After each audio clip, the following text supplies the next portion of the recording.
La Casa de Mendoza no solo fue una de las familias más poderosas de España, también una de las más temidas. Torturas atroces, ejecuciones públicas, corrupción en la iglesia, incesto entre parientes, sexo como herramienta de poder, traiciones sangrientas y hasta pactos con el diablo marcaron su historia. Detrás del lujo y la nobleza, escondían una dinastía macabra. En este documental te contaremos con detalle su lado más oscuro, sus crímenes, sus escándalos y las sombras que aún los persiguen. Relájate, ponte unos auriculares y bienvenidos a Relatos al Oído. La historia de la familia Mendoza está profundamente marcada por una cadena de episodios sangrientos, donde la violencia familiar y feudal fue moneda corriente. Su origen se remonta al País Vasco medieval, una tierra convulsa en los siglos XIV y XV, sacudida por las guerras de bandos que enfrentaron a clanes enteros. Los Mendoza, alineados con el bando oñacino, se enfrentaron ferozmente a los gamboínos, su principal grupo rival. Esta enemistad desató años de caos, peleas callejeras, asaltos, incendios y muertes que sembraron el terror en ciudades como Vitoria. Las crónicas de la época describen un ambiente de permanente inseguridad. En Vitoria, por ejemplo, se decía que no se podía trabajar en paz ni comerciar sin temor, y que la población disminuyó drásticamente por las constantes vendetas entre aristócratas. Apenas una décima parte de los habitantes permanecía en la ciudad. Una leyenda local ubica el origen de estas rencillas en un combate ocurrido en 1235, donde el río Zadorra se tiñó de rojo por la sangre derramada y murió el caudillo oñacino Fernando Ortiz de Zárate. Pero la violencia no venía solo de fuera. Dentro de la propia familia Mendoza también se vivieron traiciones, ajustes de cuentas y venganzas entre parientes. La ambición y el poder sembraban discordia incluso entre los más cercanos. Ya en tiempos del Renacimiento, uno de los episodios más escandalosos involucró a una figura célebre, Ana de Mendoza y de la Cerda, la princesa de Éboli, conocida por su parche en el ojo. En 1578, Ana se vio implicada en el asesinato del secretario real Juan de Escobedo. Junto al poderoso Antonio Pérez, favorito del rey, conspiró para eliminarlo, temiendo que su influencia creciera demasiado. Según documentos históricos, el propio Felipe II ordenó en secreto su muerte. Convendrá lo de su muerte antes de que haga algo. Daos prisa antes de que él nos mate. Tras varios intentos fallidos de envenenamiento, Escobedo fue finalmente apuñalado en las calles de Madrid por sicarios. El rumor popular atribuyó el crimen a un escándalo pasional, que Escobedo habría sorprendido a Ana y Pérez en la cama, y por eso debían silenciarlo. Aunque esta versión fue probablemente una distracción para encubrir motivos políticos, refleja el aura de escándalo que envolvía a la casa Mendoza. La complicidad de Ana en el asesinato, una mezcla de traición, cálculo frío y encubrimiento, muestra hasta qué punto la nobleza podía esconder brutalidad bajo una apariencia de elegancia. Y este no fue un caso aislado.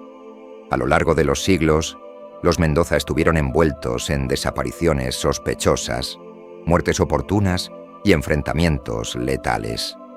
Se habló de envenenamientos discretos para eliminar rivales, de duelos por honor que terminaban en tragedia y de asesinatos encubiertos entre parientes políticos. Aunque muchas de estas historias nunca llegaron a confirmarse oficialmente, alimentaron la leyenda negra de la familia. Así, los Mendoza construyeron su poder sin titubeos, eliminando obstáculos sin importar si eran enemigos externos o parientes incómodos. La sangre y el fuego no solo están en sus batallas, sino en los cimientos de su propio linaje.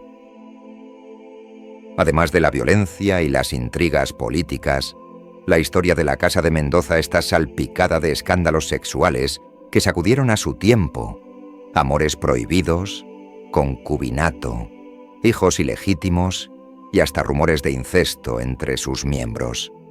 Estos episodios, tanto reales como exagerados, reforzaron la imagen de una familia poderosa que se consideraba por encima de las reglas morales. Desde tiempos medievales, circulaba la idea de que los Mendoza gozaban de un extraño privilegio, el derecho no escrito de mantener una barragana, concubina, conviviendo junto a su esposa legítima. Una leyenda popular cuenta que el primer Mendoza casado con doña Ana María de Beltrán instaló poco después a su amante Inés en la misma residencia familiar y tuvo hijos con ella. Esta costumbre, vista como un símbolo de poder y linaje, habría sido tan habitual que algunos la definían como un privilegio de la casta de los Mendoza, que siempre tuvieron barragana en su domicilio. Este acto, naturalmente, humilló profundamente a la esposa legítima y dio origen, según la leyenda, a una maldición sobre la familia. Fuera mito o realidad, la práctica del concubinato fue común y aceptada entre los Mendoza, generando habladurías que nunca cesaron. Uno de los casos más sonados fue el del cardenal Pedro González de Mendoza, figura clave durante los tiempos de los reyes católicos. Aunque era un alto eclesiástico, vivió con total despreocupación por el celibato. Llevó una vida sexual activa con varias amantes, lo que muchos justificaban como al estilo de la época. De estas relaciones extramatrimoniales nacieron al menos 3 hijos ilegítimos, a quienes reconoció abiertamente y promovió socialmente. 2 de ellos fueron fruto de su relación con Mencía de Lemos, dama de compañía de la reina Isabel. Ambos nacieron en dependencias de la familia, específicamente en el Castillo Viejo de Manzanares. Aunque el asunto era un secreto a voces, la discreción era tal que se convirtió en un silencio de Estado. La reina Isabel, escandalizada pero con ironía, llamaba a esos niños los lindos pecados del cardenal. Pese al escándalo, el peso político del cardenal fue tal que logró que el Papa legitimara a sus hijos. Uno de ellos, Rodrigo de Mendoza, se casó con una noble de alto rango y fue nombrado marqués de Cenete. Otro, Diego, heredó el poderoso ducado del Infantado.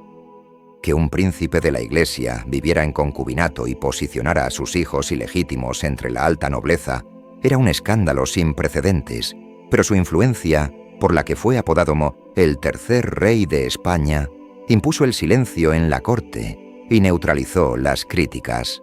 Este no fue un caso aislado. La familia acumuló otros episodios igualmente polémicos. La ya mencionada princesa de Éboli, Ana de Mendoza, viuda y poderosa, mantuvo una relación íntima con Antonio Pérez, secretario del rey. Su vínculo iba más allá de la política. Su relación combinaba amor, deseo y conspiración. Incluso circuló el rumor de que Ana había sido amante del joven Felipe II antes de su relación con Pérez, aunque esto nunca se comprobó. Lo cierto es que, tras enviudar, inició un apasionado romance con Pérez, con quien compartía secretos de Estado y conspiraciones palaciegas.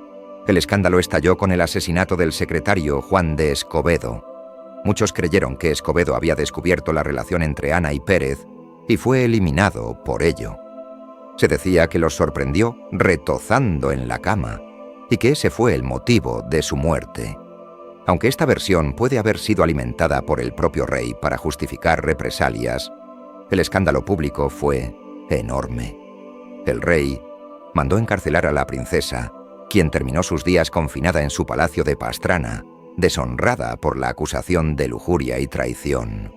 Su figura, marcada por su parche en el ojo y su amor prohibido, se convirtió en símbolo de la aristocracia descarriada y del castigo moral impuesto desde el poder.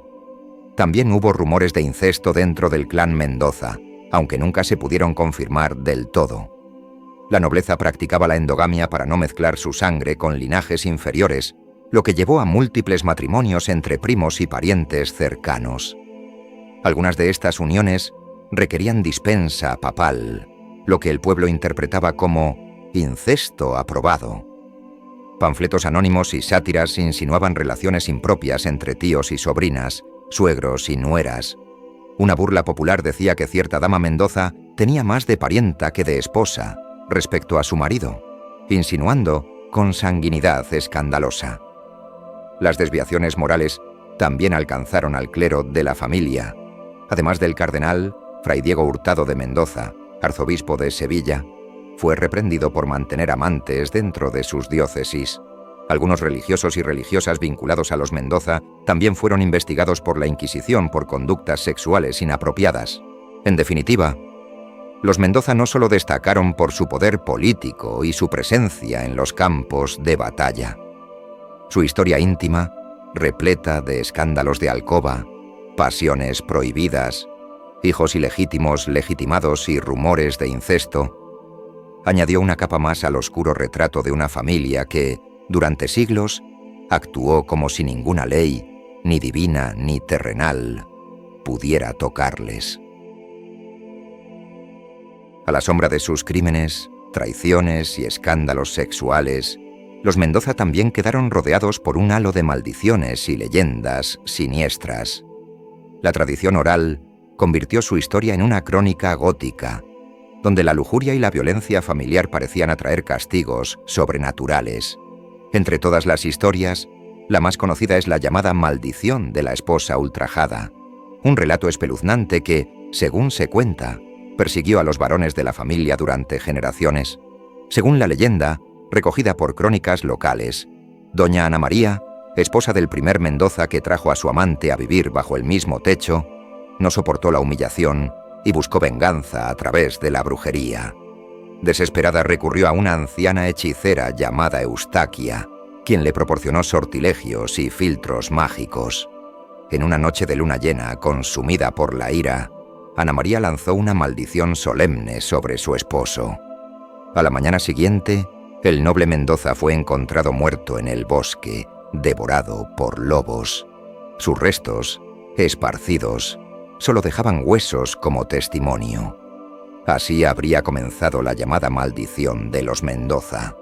Todo varón que traicionara el lecho conyugal terminaría su vida de manera brutal, convertido en presa de bestias salvajes. La leyenda asegura que la maldición se repitió generación tras generación.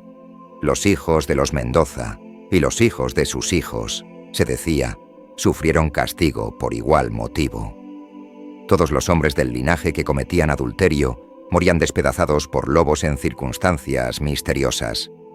Incluso se habla del último Mendoza, ya en tiempos modernos. Según el relato, en el siglo XX, un tal Juan Mendoza sufrió un accidente de coche en una noche oscura. El vehículo cayó por un barranco y su cuerpo fue hallado meses después, parcialmente devorado por animales. Curiosamente, su acompañante salió ileso, como si la maldición se hubiese dirigido con precisión quirúrgica solo contra el culpable. Con él se acabó la maldición, dicen algunos, porque ahora son las mujeres Mendoza las promiscuas impunes. Aunque este tipo de historias pertenece claramente al terreno del folclore, lo significativo es su persistencia. Durante siglos, mucha gente creyó que los Mendoza estaban malditos. Su fama de lujuriosos, despiadados y arrogantes alimentaba la idea de que debían pagar sus culpas con castigos sobrenaturales. Otras leyendas reforzaron esta percepción. En Guadalajara, por ejemplo, se contaba que una rama de la familia fue maldita por un sacerdote moribundo. La historia dice que un caballero Mendoza, tras perder un duelo, enloqueció y apuñaló a un cura.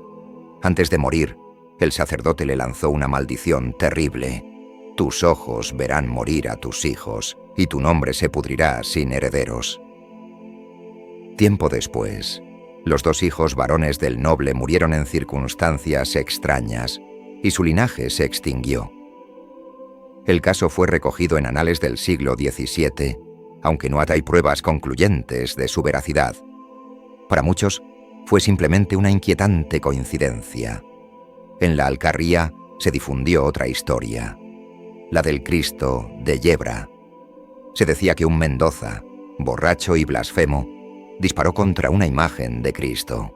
La estatua sangró, y días después el noble murió de forma repentina, sin que nadie pudiera explicar la causa. Este tipo de relatos alimentaron la idea de que todo Mendoza que cometiera sacrilegios o abusos terminaría mal, víctima de un castigo divino e inevitable. Otra de las leyendas más recordadas es la del fantasma de Maricantina, asociada al castillo de Manzanares el Real. La historia mezcla desamor, abuso y venganza desde el más allá. Maricantina era una joven pastora seducida y abandonada por un noble Mendoza. Tras ser deshonrada y repudiada, murió en la miseria. Desde entonces, según cuentan, su espíritu vaga por los muros del castillo, llorando su pena. Durante siglos, su lamento fue usado para asustar a los niños del pueblo y recordar la maldición del desamor. Esta aparición añade un elemento de justicia poética. La víctima regresa como espectro para atormentar al linaje que la destruyó. En conjunto, todas estas leyendas, desde lobos vengadores hasta fantasmas femeninos, dibujan una imagen tenebrosa de la familia Mendoza. Aunque los historiadores no puedan probar su veracidad, lo cierto es que estas historias sobrevivieron durante siglos, lo cual demuestra hasta qué punto la sociedad veía a los Mendoza como una familia marcada por el pecado y el castigo. La línea entre mito e historia se difumina, pero ambas dimensiones contribuyen a la construcción de su leyenda negra. Para el pueblo, el apellido Mendoza no solo evocaba poder y nobleza, evocaba también una sombra de culpa que clamaba justicia desde el más allá. Uno de los aspectos más intrigantes de la leyenda negra de los Mendoza es la sospecha de prácticas ocultistas, pactos diabólicos y conocimientos prohibidos que supuestamente se cultivaban en su entorno. En una época marcada por la obsesión con la brujería y el demonio, no tardaron en surgir rumores de que la meteórica fortuna de esta casa noble solo podía explicarse con la ayuda de fuerzas oscuras. Los enemigos de los Mendoza alimentaron estas habladurías. Se decía que ninguna familia podía acumular tanto poder y riquezas sin haber hecho un trato con el Averno. Incluso un duque de la familia fue apodado el Nigromante por su afición a la astrología y las ciencias ocultas. No hallaban pruebas de pactos con el diablo, pero estas acusaciones eran comunes en la época contra quienes destacaban demasiado. En el caso de los Mendoza, la sospecha se intensificó por varios motivos: su cercanía con grupos místicos como los alumbrados, ciertos símbolos en sus palacios y relatos domésticos como la maldición de Eustaquia, la bruja del caso de doña Ana María. Lo cierto es que algunos Mendoza mostraron interés por el pensamiento hermético y las corrientes esotéricas del Renacimiento. Íñigo López de Mendoza y Mendoza, Comte Duque del Infantado, 1536 a 1601, fue mecenas de artistas, intelectuales y arquitectos, y transformó el Palacio del Infantado en Guadalajara en un verdadero manifiesto simbólico. Las pinturas al fresco de las salas bajas, obra del italiano Rómulo Cincinnato, conforman un complejo entramado visual que mezcla alegorías de la fortuna, el honor, la fama y la victoria, con escenas mitológicas y hazañas de la familia. Muchos expertos creen que no se trata solo de decoración, sino de un discurso oculto, casi esotérico, destinado a ensalzar el linaje y sugerir conexiones con saberes arcanos. Historiadores modernos, siguiendo métodos iconográficos como los del célebre Panofsky, han identificado en estas imágenes referencias al hermetismo, al neoplatonismo e incluso a la alquimia. Para algunos, el palacio era algo más que una residencia, un templo de la fama y también un santuario del conocimiento oculto, con mensajes reservados solo para quienes supieran interpretarlos. La Casa Mendoza, con sus raíces en el País Vasco, una tierra llena de antiguas tradiciones y leyendas paganas, parecía ideal para que estas historias florecieran. Aún en el siglo XIX, se decía que en Peña Sacra, un paraje cercano a Manzanares, se realizaban antiguos ritos celtas y druídicos. Ese aire místico y mágico que rodeaba a sus dominios alimentaba aún más el mito. Más allá de los símbolos y la iconografía, hay relatos más concretos sobre prácticas mágicas ligadas a la familia. Ya mencionamos el caso de doña Ana María y la bruja Eustaquia, pero hay más. Archivos de la Inquisición del siglo XVI recogen casos de criadas y sirvientas al servicio de los Mendoza, acusadas de hechicería. Por ejemplo, una ama de llaves del conde de Tendilla fue denunciada en 1560 por realizar ligaduras de amor para su señor.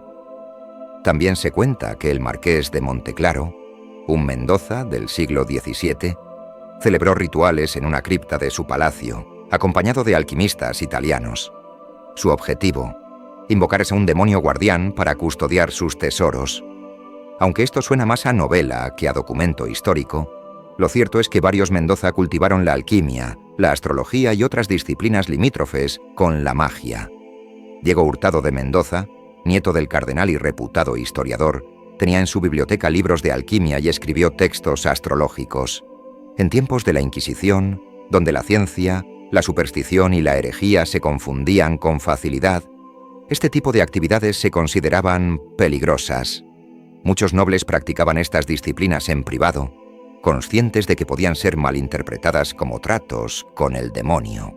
Uno de los indicios más oscuros aparece en el inventario de bienes del cuarto duque del Infantado, realizado tras su muerte en 1566. Allí se menciona un libro muy antiguo de conjuros en latín y un talismán de metal con figura cabalística. Puede que se tratara de un tratado hermético y una medalla astrológica, pero sus detractores los vieron como pruebas de prácticas diabólicas. Algunos frailes llegaron a decir que el escudo de armas de los Mendoza escondía símbolos paganos entre sus laureles y cadenas. Un rumor popular aseguraba que en una torre del castillo de Manzanares había inscripciones que abrían una puerta del infierno, por donde los demonios salían a aterrorizar la región. Aunque todo esto parece sacado de un relato fantástico, da una idea de cómo la imaginación popular envolvía a los Mendoza en un aura de misterio y peligro. No hay evidencia concreta de ningún pacto demoníaco, pero la acumulación de historias, símbolos, rituales y personajes sospechosos cimentó la reputación de que algo oscuro se ocultaba en sus palacios. En resumen, la Casa Mendoza compartía con otras grandes familias renacentistas una fascinación por lo oculto. Su mecenazgo a intelectuales místicos, su pasión por el arte simbólico y la presencia de brujas y alquimistas en sus relatos alimentaron una leyenda poderosa, la de una estirpe noble que no solo dominaba por la espada o la política, sino también por conocimientos secretos. Esta reputación terminó atrayendo la atención de la Inquisición, como veremos en el siguiente capítulo. A pesar de estos vínculos peligrosos con herejes y sectas místicas, los Mendoza supieron evitar confrontaciones directas con la Inquisición. Ninguno de sus miembros principales fue jamás condenado por herejía, algo que habría supuesto su ruina total. Pero eso no significa que estuvieran exentos de vigilancia. En varias ocasiones, personas de su entorno fueron procesadas y su apellido no fue suficiente para detener los juicios. Uno de estos casos aparece en el catálogo de la Inquisición de Murcia, donde se documenta el proceso de Beatriz de Mendoza y Toledo, ocurrido en 1681. Aunque no pertenecía a la rama principal, era evidentemente parte del linaje y fue sentenciada a azotes y destierro. No está del todo claro el motivo, aunque se presume que fue por prácticas supersticiosas o bigamia, dos delitos que el Santo Oficio perseguía con dureza. Este episodio deja claro que llevar el apellido Mendoza no bastaba para quedar a salvo si se cruzaban ciertos límites. También algunos religiosos del entorno familiar fueron investigados. Un fraile de apellido Mendoza fue observado por predicar ideas místicas sospechosas y se abrió una investigación contra un obispo del linaje acusado de solicitatio, es decir, de aprovechar la confesión para realizar proposiciones sexuales. Aunque este último caso no llegó a condena formal, sí quedó registrado como expediente cerrado por falta de pruebas. Estos ejemplos muestran que, aunque los Mendoza mantuvieron una fachada religiosa sólida, su entorno no estaba exento de escándalos ni de desviaciones doctrinales. Uno de los momentos más tensos de esta relación con el poder inquisitorial se vivió con el caso de Ana de Mendoza, la princesa de Éboli. Si bien su proceso fue impulsado por motivos políticos y no religiosos, el ambiente inquisitorial flotaba en el aire. Tras su implicación en el asesinato de Escobedo y su conflictiva relación con Antonio Pérez, Felipe II ordenó su arresto. Durante su encierro, algunos cortesanos llegaron a insinuar que su rebeldía provenía de su sangre impura, haciendo alusión a posibles ancestros conversos. No hubo acusación formal de herejía, pero el calificativo de hereje planeó sobre ella como un arma retórica para reforzar su castigo. Fue una forma sutil, pero eficaz, de usar la sospecha religiosa como castigo moral y político. Este tipo de tensiones revelan un patrón constante. Los Mendoza apoyaban a la Inquisición cuando ésta les servía para eliminar enemigos, mostrar su devoción pública o afirmar su superioridad moral. pero cuando sus propios aliados o intereses estaban en peligro, optaban por el encubrimiento, la protección o el soborno. Este doble juego no pasó desapercibido. Muchos contemporáneos lo veían con recelo, y su reputación comenzó a oscurecerse no solo por sus excesos, sino también por esta ambigüedad moral. En definitiva, la Inquisición fue para los Mendoza una herramienta de poder, pero también una amenaza latente. Supieron usarla con astucia para sus propios fines, pero no sin riesgos. Nunca llegaron a un enfrentamiento abierto, pero caminaron muchas veces por el borde, lo suficientemente cerca para controlar al Santo Oficio desde dentro, pero también lo bastante lejos como para no ser arrastrados por sus fuegos. Este equilibrio tenso entre poder y transgresión es uno de los elementos más fascinantes de su historia. Una familia capaz de moldear la justicia religiosa a su conveniencia, sin perder nunca el control, aunque siempre al borde del abismo. La relación entre la familia Mendoza y la Inquisición española fue compleja y en muchos casos contradictoria. Por momentos actuaron como fervientes defensores del catolicismo, aliados del Santo Oficio y verdugos de la herejía. Pero en otras ocasiones protegieron a sospechosos, encubrieron prácticas religiosas heterodoxas y actuaron en la sombra para frenar procesos inquisitoriales. Esta ambivalencia los posicionó, a veces, como pilares de la ortodoxia, y en otras, como blanco de sus propias alianzas. Paradójicamente, uno de los principales impulsores de la Inquisición en Castilla fue un Mendoza. En 1478, cuando los reyes católicos solicitaron al Papa autorización para establecer el Tribunal del Santo Oficio con el fin de combatir el criptojudaísmo, se apoyaron en un informe clave elaborado por el cardenal Pedro González de Mendoza, arzobispo de Sevilla, junto al fraile Tomás de Torquemada. En él se alertaba sobre el peligro de los falsos conversos y se justificaba la necesidad de un tribunal religioso estatal. De esta forma, el poderoso cardenal Mendoza, una de las figuras más influyentes en la corte de Isabel la Católica, se convirtió en pieza clave en el nacimiento ideológico de la Inquisición. Desde entonces, los Mendoza ocuparon altos cargos eclesiásticos relacionados con la represión religiosa. Pedro González fue nombrado inquisidor general de Aragón y confesor real, y su hermano, Íñigo López de Mendoza y Quiñones, segundado conde de Tendilla, colaboró estrechamente con la Inquisición en Granada tras la conquista de la ciudad. Aunque mostró cierta moderación con los moriscos, en apariencia, la familia actuaba como defensora firme de la fe católica, combatiendo cualquier forma de herejía con celo. Pero bajo esa fachada religiosa, los Mendoza practicaban una política de conveniencia. En más de una ocasión, protegieron a personas sospechosas de herejía por lazos familiares, afinidades o conveniencias sociales. Uno de los casos más significativos fue su relación con los judíos conversos. A lo largo de los años, la familia mantuvo vínculos con linajes de origen judeo converso. Por ejemplo, se ha documentado que doña Mencía de Mendoza, esposa del primer marqués de Santillana, era descendiente de los Ayala, una familia que incluía miembros conversos. Estos vínculos no eran ajenos a la corte ni a la Inquisición, lo que ponía a los Mendoza en una posición delicada. Públicamente, la familia respaldaba los edictos contra judaizantes, pero en privado protegía a criados, funcionarios y aliados conversos, muchas veces impidiendo que fueran procesados. Se cuenta, por ejemplo, que un tesorero de origen converso al servicio del duque del Infantado fue denunciado, y el duque intervino directamente para frenar el caso. Sobornó a los comisarios y permitió que el acusado huyera a Portugal antes de ser arrestado. Este tipo de acciones muestran hasta qué punto los Mendoza estaban dispuestos a manipular al Santo Oficio si eso protegía a sus intereses personales o a su entorno cercano. La ambigüedad de los Mendoza se hizo aún más evidente en su relación con los Alumbrados, un grupo místico acusado de herejía. En la década de 1520, los Alumbrados predicaban una forma de espiritualidad radical que prescindía de la Iglesia. Buscaban una unión directa con Dios, rechazaban los sacramentos, negaban la autoridad eclesiástica y se consideraban incapaces de pecar por actuar movidos solo por el amor divino. Esta doctrina los convirtió en objetivo directo de la Inquisición. Sin embargo, algunos nobles, entre ellos el duque del Infantado, ofrecieron refugio a estos iluminados en sus palacios. Según documentos de la época, los alumbrados celebraban reuniones secretas dentro del propio palacio del duque del Infantado, en Guadalajara. Su casa se convirtió en un santuario hereje, protegido por el prestigio del linaje.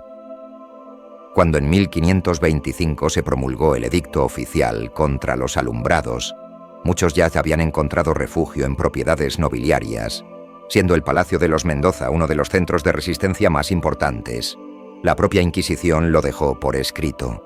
Se quejaban de ciertos magnates que entorpecían su labor protegiendo a falsos iluminados. No se mencionaban nombres, pero las alusiones eran claras. Este tipo de protección era un riesgo. En una época donde la sospecha bastaba para caer en desgracia, la cercanía a los alumbrados podría haber hundido a cualquier casa noble. De hecho, años más tarde, en 1559, el arzobispo Bartolomé de Carranza, un pariente lejano de los Mendoza, fue arrestado por la Inquisición, acusado de herejía. Aunque no pertenecía a la línea principal de la familia, su caída fue vista por muchos como la confirmación de que, al fin, un Mendoza había sido atrapado por el Santo Oficio. El ascenso y consolidación del poder de la Casa Mendoza estuvo marcado por una violencia despiadada. Para imponer su autoridad y mantener el control sobre sus dominios, esta familia no dudó en recurrir a métodos extremos, torturas, castigos ejemplares y ejecuciones crueles. En la Edad Media y la Edad Moderna, la frontera entre justicia y brutalidad era borrosa, especialmente cuando el poder estaba en manos de grandes señores. Y los Mendoza cruzaron esa línea más de una vez. Durante las guerras de bandos en el País Vasco, en el siglo XV, los Mendoza, entonces firmes aliados del bando oñacino, aplicaron represalias brutales contra sus enemigos gamboínos. Al tomar pueblos rivales, no se limitaban a conquistar, arrasaban viviendas, mutilaban prisioneros y colgaban cuerpos en las plazas para infundir terror. Una crónica relata que un jefe Mendoza, tras capturar a varios caballeros gamboínos, ordenó decapitarles y colgar sus cabezas en las almenas como escarmiento. En otro episodio, tras sofocar una revuelta en Vitoria, los hombres del conde de Treviño, aliado de los Mendoza, empalaron vivos a 2 líderes artesanos. Este castigo, importado de tierras orientales, dejó conmocionada a la población. Aunque algunas de estas historias puedan estar exageradas por la tradición oral, sí está documentado que los castigos señoriales incluían prácticas como el desmembramiento en la rueda, los azotes hasta la muerte o incluso el emparedamiento de condenados. Dentro de sus propios señoríos, los Mendoza ejercieron el llamado poder de horca y cuchillo, sin contemplaciones. Varias villas bajo su dominio sufrieron castigos ejemplares durante levantamientos o disputas.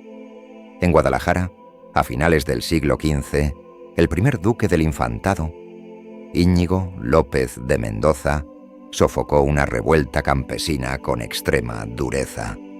Detuvo a los líderes, ordenó azotes masivos y marcó a los rebeldes con hierros al rojo vivo. Algunos fueron emparedados vivos, encerrados entre muros, una forma de castigo reservada a traidores o sacrílegos, pero que aquí se aplicó a simples campesinos. En Ita, la leyenda recuerda a las emparedadas de Mendoza, 2 mujeres acusadas de brujería que habrían sido encerradas por orden del señor. Aunque este relato puede ser parte del folclore local, refleja la reputación de dureza que rodeaba a la familia. Su participación en conflictos militares también estuvo marcada por actos de extrema violencia. Durante la Guerra de Granada, 1482 a 1492, bajo el mando de don Íñigo de Mendoza, conde de Tendilla, se tomó la localidad de Loja. Para evitar futuras rebeliones, se ejecutaron masivamente a prisioneros moriscos. Algunos cronistas mencionan que se pasó a cuchillo a moros rendidos, lo cual podría referirse directamente a este episodio. Más tarde, durante la rebelión de las Alpujarras, 1568 a 1570, otro Mendoza, capitán al servicio del virrey de Granada, lideró una brutal operación en la zona de Órgiva. Se empaló a varios líderes moriscos, un acto tan extremo que causó repulsa incluso entre oficiales cristianos. En el siglo XVII, durante las campañas militares en Italia y Flandes, los generales Mendoza también dejaron su huella violenta. Se les atribuyen saqueos brutales y represiones sangrientas. El escritor Quevedo llegó a criticar públicamente la brutalidad de un gobernador Mendoza en Flandes, acusándolo de cortar narices y orejas a quienes eran solo sospechosos de colaborar con rebeldes. Era el tipo de castigo que buscaba infundir miedo, más que hacer justicia. Pero incluso en tiempos de paz, la administración señorial de los Mendoza no fue menos severa. Se conservan documentos legales en los que se detallan métodos de castigo por impago de impuestos, torturas físicas, miembros apretados con cordeles y labriegos colgados de cepos durante días. Estas prácticas, hoy inimaginables, eran vistas entonces como mecanismos necesarios para asegurar la obediencia. En el castillo de Manzanares el Real existía un calabozo conocido como el Pozo. Se decía que nadie salía con vida de él. Los rumores hablaban de tortura por agua, llenar el estómago del reo hasta provocarle la muerte, y de muertes lentas, ocultas en las entrañas del castillo. Aunque esta violencia pueda parecer gratuita, los Mendoza la justificaban como justicia ejemplarizante. En la mentalidad de la época, castigar duramente una revuelta o ejecutar públicamente a un traidor era visto como un deber del señor feudal. Pero desde nuestra perspectiva moderna, el rastro de crueldad que dejaron resulta espeluznante. En los archivos locales de sus territorios abundan las menciones a ajusticiados por orden del duque o muertos en el patíbulo, señales del control férreo que ejercían sobre sus dominios. En resumen, los Mendoza impusieron su poder no solo con títulos y alianzas, sino con sangre y miedo. Supieron mantener el orden, sí, pero a costa de sembrar el terror. Esta faceta brutal, documentada y recordada por generaciones, completa el oscuro retrato de una familia que, en su afán de dominio, no tuvo reparos en mancharse las manos para que nadie osara desafiarlos. La historia de la Casa Mendoza no solo está marcada por la violencia y el escándalo, sino también por una corrupción sistemática que consolidó su poder durante siglos. Este linaje supo usar y abusar de su influencia política, eclesiástica y social para manipular las instituciones a su antojo. Su legado incluye no solo sangre y fuego, sino también redes de nepotismo, compra de cargos y el uso del Estado como herramienta privada. Desde sus orígenes, los Mendoza comprendieron que la lealtad podía comprarse. En el siglo XIV, Íñigo López de Oñaz, antepasado directo del linaje, obtenía favores reales mediante generosos sobornos a contadores y validos de la corte. Su estrategia marcó el rumbo de sus sucesores. En el siglo XV, Íñigo López de Mendoza, el marqués de Santillana, perfeccionó ese método. Jugó con la política como un ajedrez, aliándose con unos y traicionando a otros para salir siempre beneficiado. Inicialmente apoyó a los infantes de Aragón contra el rey Juan II, pero cuando la balanza se inclinó, se pasó al bando real, entregando a sus antiguos aliados. A cambio, recibió títulos y propiedades que multiplicaron el poder familiar. Este tipo de traiciones estratégicas, que hoy calificaríamos como corrupción política, cimentaron las bases de su fortuna. Una de sus jugadas más ventajosas fue la permuta de señoríos.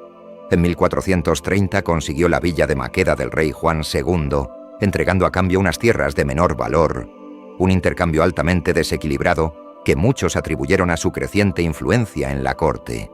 Esta capacidad para manipular desde las sombras les permitió construir un verdadero imperio territorial a base de influencias, no solo de conquistas. La corrupción mendocina alcanzó su punto álgido durante los reinados de los reyes católicos y Carlos V. El cardenal Pedro González de Mendoza, figura central de la familia, fue uno de los principales protagonistas del nepotismo eclesiástico en la historia de España. Como arzobispo de Toledo, el cargo eclesiástico más poderoso del país, transformó su archidiócesis en un feudo familiar, redirigió rentas de la iglesia a sus parientes, colocó sobrinos y hasta hijos ilegítimos en puestos religiosos de prestigio y utilizó su influencia en Roma para conseguir títulos a medida. Uno de sus mayores abusos fue lograr que el Papa Alejandro VI nombrara cardenal a su joven sobrino Francisco Mendoza, con apenas 28 años, un ascenso meteórico gracias a presiones y favores. Incluso convirtió a sus hijos naturales en nobles de pleno derecho. Uno fue reconocido como marqués, otro como duque. Estos movimientos no pasaron desapercibidos. Un fraile de la época escribió indignado: «Don Pedro, que debía ser espejo de virtudes, prefiere hacer prelados a sus bastardos que hacerlos hombres de bien». La propia reina Isabel, aunque lo respetaba como consejero, no ocultaba su desaprobación. Llamaba a sus hijos los lindos pecados del cardenal. Una ironía que decía más de lo que aparentaba. Pero el poder de Pedro Mendoza era tal que incluso la monarquía toleraba sus excesos. En su tiempo se decía que no se tomaba ninguna gran decisión de Estado sin consultarle. Por eso lo apodaban el tercer rey de España, un título simbólico que reflejaba hasta qué punto su influencia sobrepasaba lo institucional.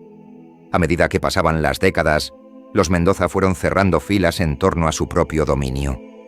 Muchos cargos que deberían haber sido públicos o rotativos se convirtieron en hereditarios. Controlaban posiciones como almirante de Aragón, adelantado de Cazorla o notario mayor de Castilla. Desde estos puestos, manipulaban elecciones municipales en sus villas, imponían a sus candidatos por medio de intimidación o sobornos y desviaban recursos públicos. Se llegó a denunciar que parte de los impuestos recaudados en Guadalajara para financiar la Guerra de Granada desaparecieron misteriosamente y terminaron, al parecer, engrosando el presupuesto del Palacio del Infantado. Su control sobre la justicia local también fue escandaloso. En sus señoríos, los duques del Infantado colocaban jueces leales que absolvieron sistemáticamente a sus aliados y condenaron con dureza a cualquier opositor. Una carta de la época resumía esta realidad con una frase lapidaria: «En la tierra del Infantado, la vara del rey se tuerce al peso del oro mendocino». El uso corrupto del poder por parte de los Mendoza no se limitó a las instituciones civiles o a los privilegios eclesiásticos. En los círculos más cercanos al trono, también se implicaron en escándalos que hoy consideraríamos delitos de Estado. Un ejemplo especialmente llamativo fue el de Ana de Mendoza, la princesa de Éboli. Tras la muerte de su esposo y en plena alianza con Antonio Pérez, secretario personal de Felipe II, Ana tuvo acceso privilegiado a información de Estado. Aprovechó esta cercanía para traficar con secretos políticos. Según se ha documentado, vendía documentos confidenciales a nobles extranjeros y banqueros con intereses en España.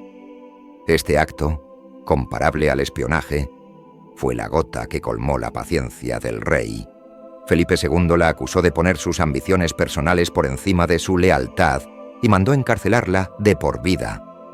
Cuando murió en prisión en 1592, una anotación del investigador real resumía su destino con una frase demoledora: «Así paga Dios la soberbia y codicia».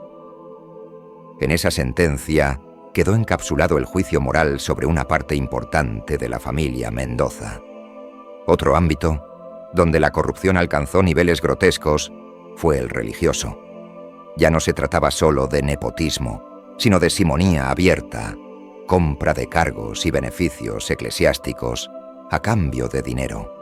En 1543, Diego Hurtado de Mendoza, hijo del duque de Francavilla, obtuvo el arzobispado de Zaragoza tras hacer una generosa donación a la Santa Sede. Era un secreto a voces que aquel ascenso fue comprado, pero nadie se atrevió a enfrentarlo. Los Mendoza también controlaron monasterios enteros bajo su patronazgo. En muchos casos, colocaban abades y prioras que respondían únicamente a sus intereses. Algunos conventos llegaron a funcionar como extensiones privadas de la casa noble. El caso de las clarisas de Guadalajara es paradigmático. Se decía que las jóvenes Mendoza que ingresaban allí seguían viviendo con privilegios, financiadas con generosas limosnas familiares. Esta situación provocó la indignación de reformadores religiosos como Santa Teresa de Jesús, que veían en estas prácticas una burla al voto de pobreza. El último gran exponente de esta estructura de poder corrupta fue Juan de Dios de Silva y Mendoza, 10º duque del Infantado. Aunque ya era de la rama emparentada con los Silva, Llevaba el nombre Mendoza y heredó su legado político. Durante la Guerra de Sucesión Española, 1701 a 1714, jugó a dos bandos para no perder su posición. Primero apoyó al archiduque Carlos de Austria, pero cuando Felipe V consolidó el trono, traicionó a los austracistas y se pasó al bando borbónico. Felipe V, pragmático, no solo le perdonó, sino que le confirmó todos sus títulos y honores. Juan de Dios se convirtió así en el prototipo del noble sin escrúpulos, dispuesto a cambiar de lealtad por interés. Durante su gobierno, mantuvo todas las prácticas corruptas de sus antecesores: nepotismo, manipulación judicial, presión sobre alcaldes y saqueo económico de sus tierras. Cuando dos administradores intentaron limitar los abusos sobre los campesinos, él mismo los destituyó. Bajo su mando, los territorios del infantado se endeudaron por gastos lujosos, mientras los impuestos a los vasallos subían sin tregua. En resumen, la corrupción no fue una desviación en la historia de los Mendoza, sino una de sus herramientas fundamentales de poder. Compraron obispos, colocaron familiares en cargos, manipularon leyes, traicionaron alianzas y usaron instituciones religiosas como instrumentos privados. Muchos de sus contemporáneos lo sabían y lo denunciaron, pero su poder era tan grande que podían actuar con impunidad. Solo cuando el sistema político cambió, esta arrogancia comenzó a pasarles factura. El legado de esta corrupción sistemática fue devastador. Aunque hoy se recuerde su cultura, sus palacios y su presencia en la política, el precio fue una larga estela de abusos, privilegios ilegítimos y degradación institucional. En muchos sentidos, los Mendoza fueron pioneros del clientelismo y la corrupción estructural que marcaría buena parte de la historia española posterior. Su ejemplo sirve como advertencia. El poder absoluto, sin control, acaba devorando la legitimidad que pretende representar. El legado oscuro de los Mendoza no estaría completo sin los múltiples relatos de fenómenos paranormales asociados a sus castillos, palacios y criptas. La combinación de crímenes, maldiciones, traiciones y una religiosidad a menudo transgredida alimentó una rica tradición de fantasmas, apariciones y visiones que ha llegado hasta nuestros días. Estas historias, muchas veces transmitidas por el folclore popular, reflejan la sombra que dejó su poder y los ecos de las culpas que parecieran no haber encontrado descanso. El relato más conocido es, sin duda, el del fantasma de la pastora Maricantina, ligado al castillo de Manzanares el Real. Esta fortaleza, construida por los Mendoza en el siglo XV cerca de Madrid, es el escenario de una de las leyendas más persistentes. Según la tradición, Maricantina era una joven pastora que se enamoró de un noble Mendoza. Algunos la vinculan con el marqués de Santillana o uno de sus hijos. Fue un amor imposible, marcado por la diferencia de clases y el abandono. Tras ser despreciada, Maricantina murió de pena, desgarrada por el desamor, y su alma quedó atrapada en los alrededores del castillo. Generaciones de vecinos de Manzanares han afirmado escuchar por las noches un llanto suave y triste que emana de las murallas. Se dice que la figura de una mujer vestida de blanco aparece de vez en cuando, especialmente en el patio de armas, donde habría sido vista bajo la luna. La leyenda se convirtió en parte del imaginario local. Padres advertían a los niños traviesos con la frase «¡Que viene la Maricantina!». Y la historia sigue viva en las visitas guiadas y en libros de misterio.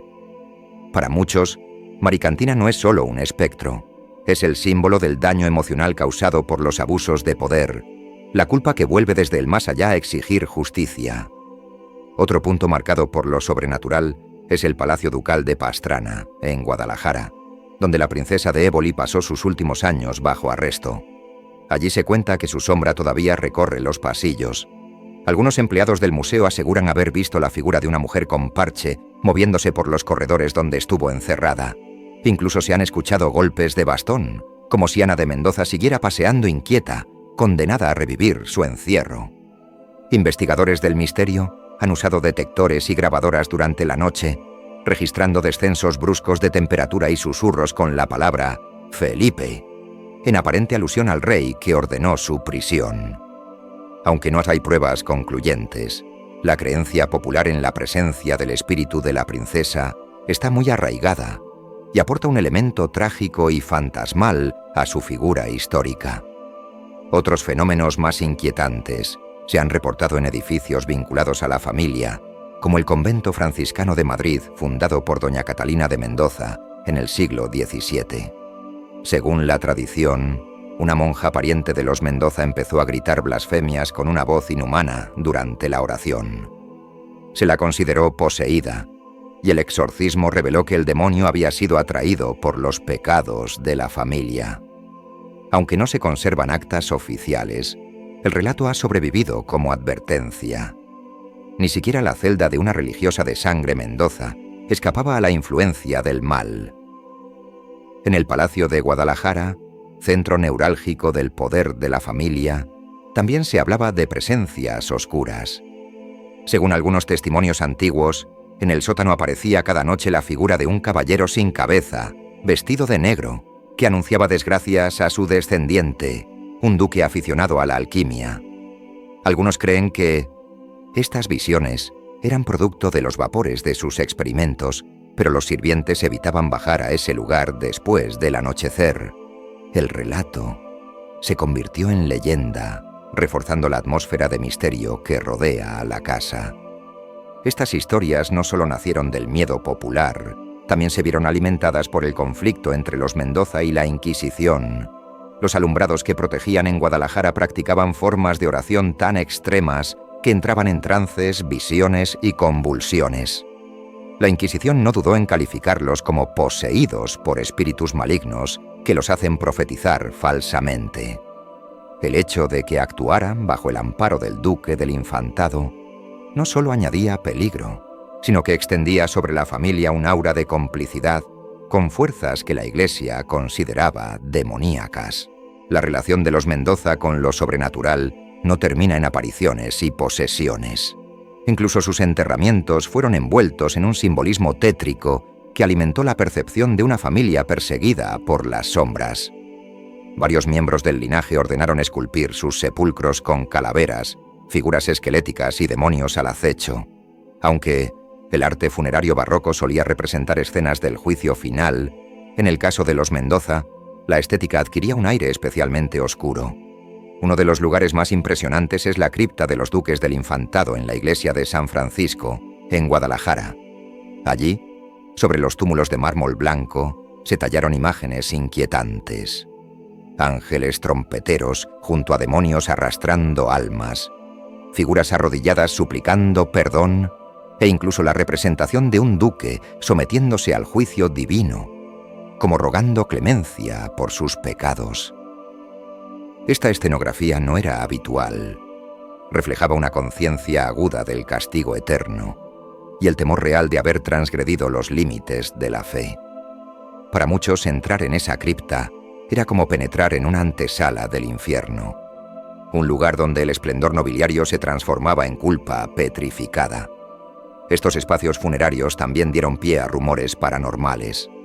A finales del siglo XIX, un guardián del panteón declaró que, algunas noches, escuchaba susurros, gemidos y veía luces extrañas moviéndose entre las tumbas.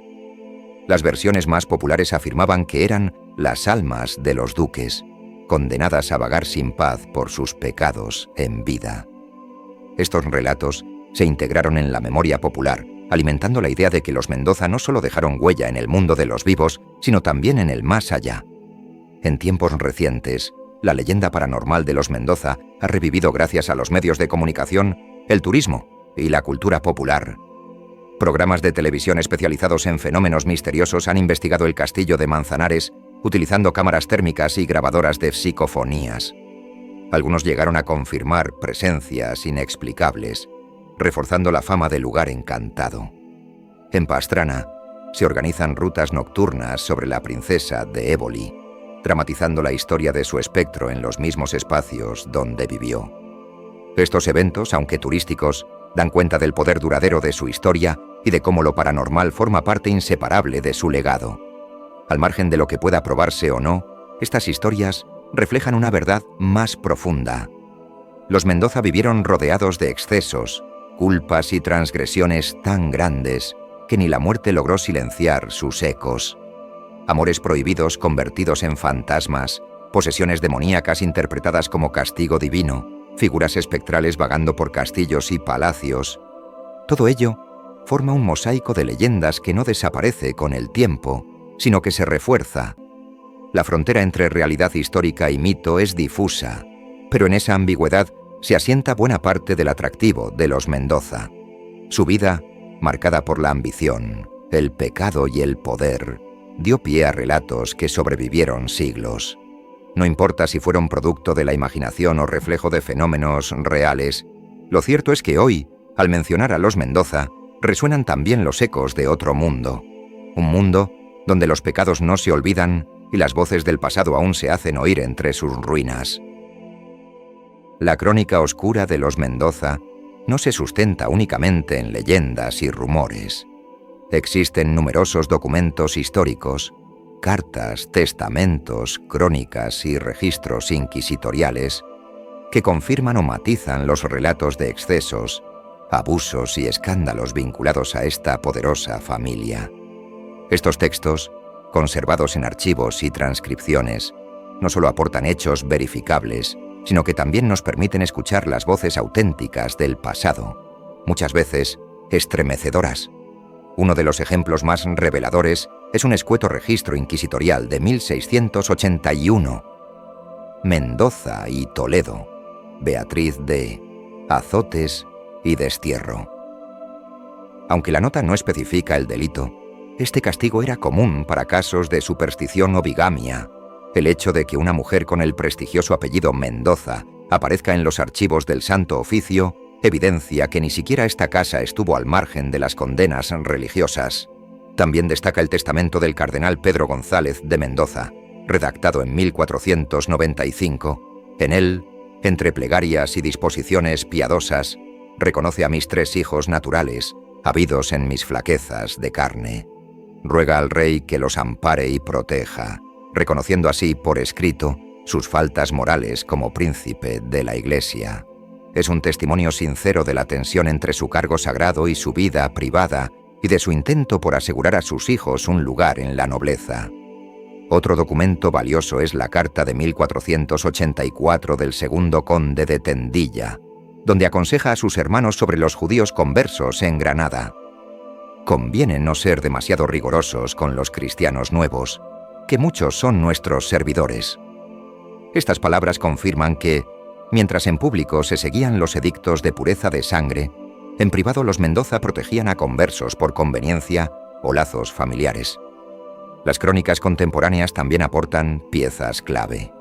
El cronista vasco, Lope García de Salazar, describe en su obra Bienandanzas e Fortunas el ambiente de violencia en Vitoria durante las guerras de bandos. Ninguno osaba salir de día ni de noche sin armas. En la villa decaecía en gran manera. Esta línea resume el clima de miedo que reinaba bajo la influencia de familias como los Mendoza. Una crónica anónima de 1579 sobre el caso Escobedo recoge el grito popular en Madrid tras su asesinato: justicia al traidor y a la puta. Aunque pueda tratarse de una reconstrucción literaria, refleja el juicio moral colectivo hacia Antonio Pérez y la princesa de Éboli, percibidos como traidores no solo políticos, sino también sexuales. Impactante es también el memorial anónimo dirigido a Carlos V, alrededor de 1545, denunciando los abusos de la nobleza. «Hanles consentido vuestras majestades tiranizar sus tierras, empobrecer sus vasallos con pechos e malos tratamientos, y aun cometer muertes e desafueros, quedando por castigo en blancas». La frase «quedando por castigo en blancas» significa que quedaron impunes.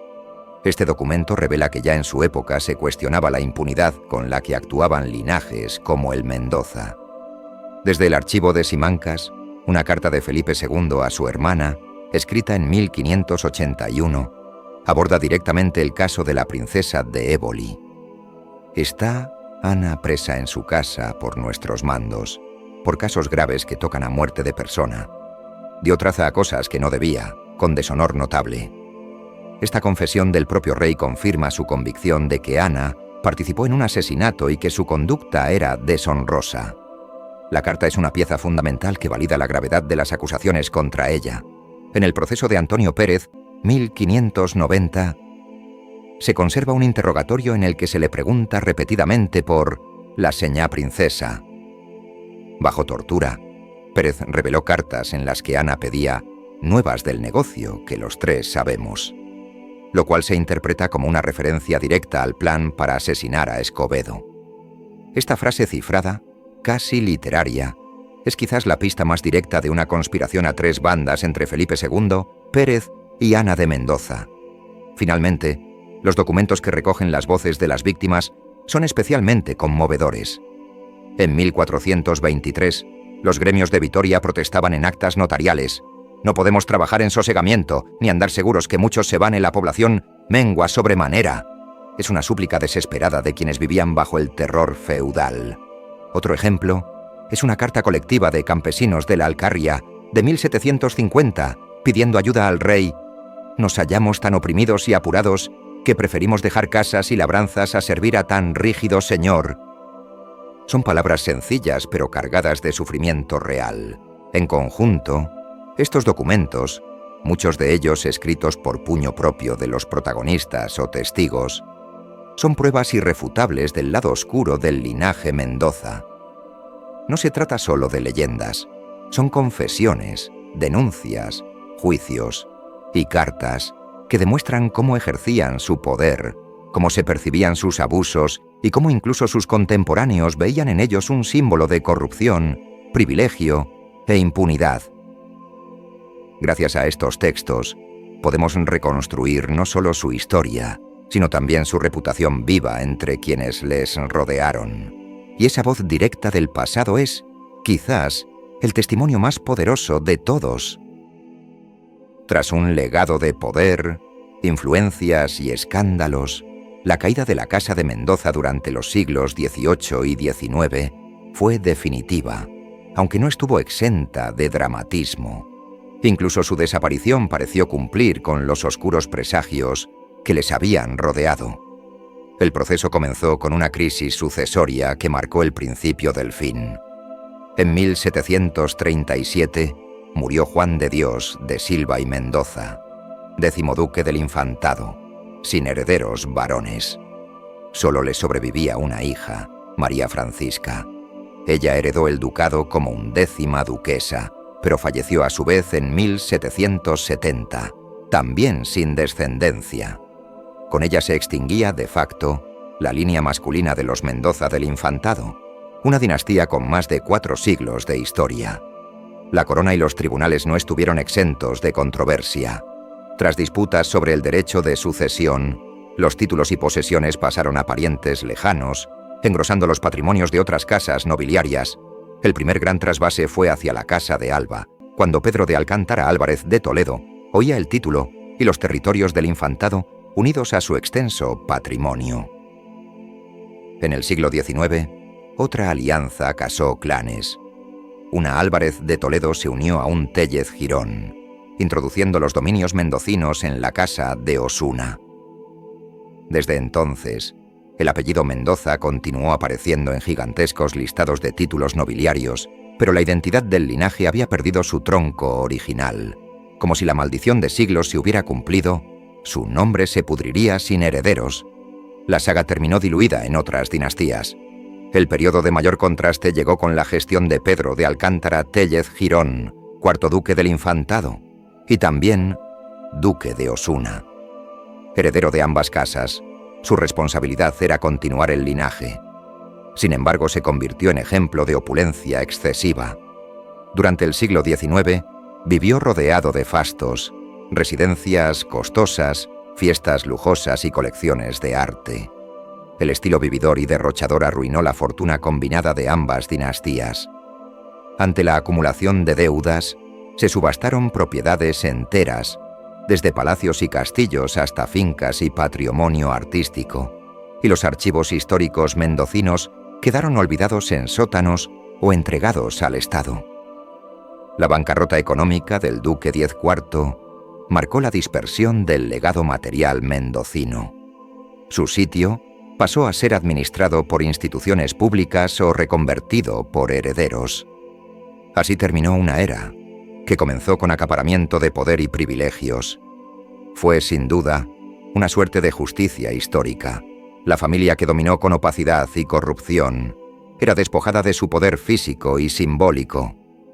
El ocaso de este linaje llegó definitivamente en 1841, con la muerte del último duque Osuna Infantado, sin descendencia.